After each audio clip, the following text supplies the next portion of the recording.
Welcome, my friends. Welcome to another aimless adventure coming to you from the Gulf of Mexico once again.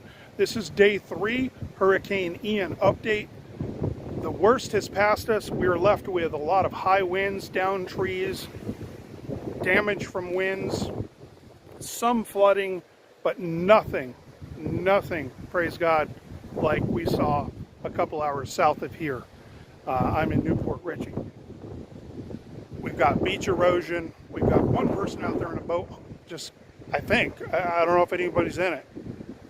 If I were them, I would not be in that during a hurricane. So, but there are folks that choose to do that, and they know the risks. So I think it's time we explore more of Newport Richey, day 3, Hurricane Ian. Let's do it.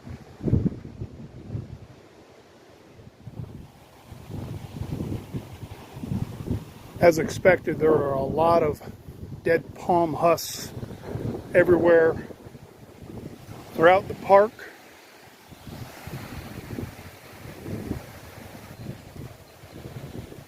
I don't think this was a storm surge, but this area definitely got hit harder with rain last night. Storm surge here, like I say, it's an inlet park, so it's not right on the ocean where you'd see waves crashing.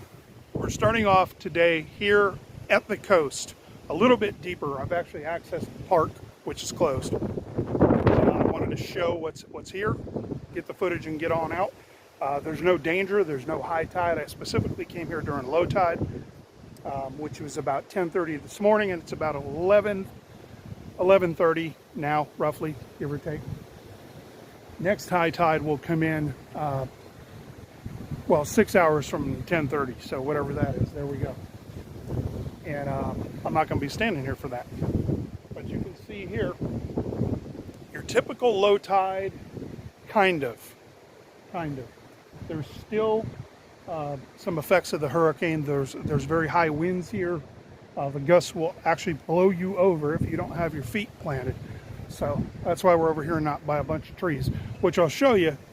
And we'll take a tootle around Newport Richey and the surrounding area and see if we can find, hopefully we don't find any type of damage of houses or anything like that. But in the event that there are down trees or whatnot, we'll see what we can find in that area. Making our way out, I specifically came here during low tide so that we could get some of these shots.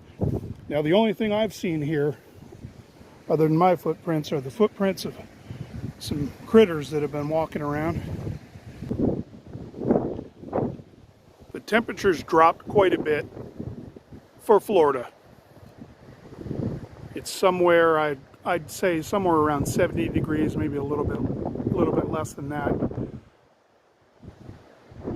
You can see way out there's a boat that's still, I don't know if there's anyone on that boat. It's kind of hard to hold this camera still with the wind. Wind gusts are still coming through here. You're right on the coast, so there's nothing to stop it. But they come through pretty strong, almost knock you over.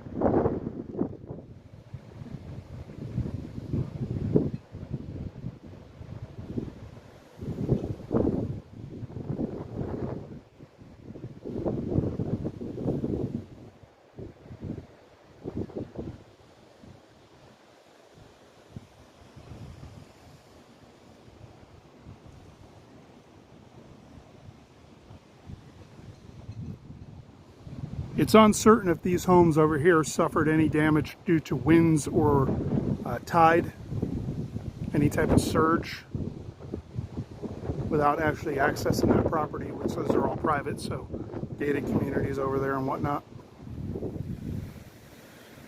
Primarily what you're dealing with here is a lot of husks from these palm trees that got blown out, so that saved the tree trimmers a little bit of job. A little bit of work. And under a normal high tide, you can see here where you would have a water level. Now it doesn't appear like it got higher than that last night, but I wasn't here, so I don't know. But it does not appear that it went over this wall. And another look at the palm trees there, you can see the husks on the ground, and the wind The wind was definitely kicking because it threw it all the way out here into the inlet. You can see how far the wind was throwing things last night. That's one of the husks right there.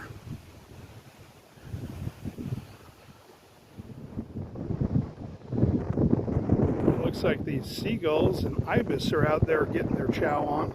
They wait for low tide and then hammer down. No pelicans in the mangroves today. Man, that wind's got my eyes watering. Should have worn my glasses. All right, so we're going to head on out of here. We're going to go tootle around and see what else we can find. Hopefully we don't find, I mean, obviously it'd make for a good video if we saw some footage, but I'm hoping we don't find anything because I don't want to see trees down on people's houses and power out and crush cars and stuff. I've worked tornadoes before and they're not fun, and high winds are, you know, just as rough. You survive the flooding in your neighborhood, and then a old water oak comes tumbling down on your house because they got those shallow roots, and there you go. You got to find a new place. Here's a good indicator of how far the water came up out of the inlet last night during high tide. So this is not bad at all. That could have been a lot worse.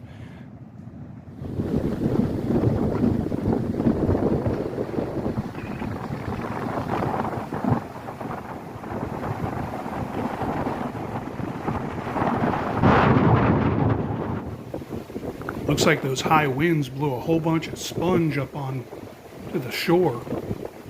Now you can use these once you clean them off and dry them out.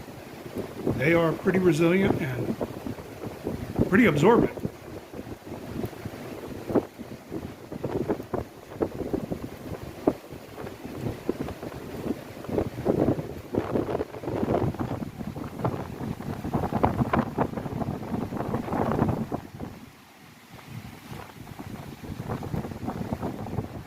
That's going to do it from this one. On the next one, we're going to take a look around historic downtown Newport Richey and see if there's any damage.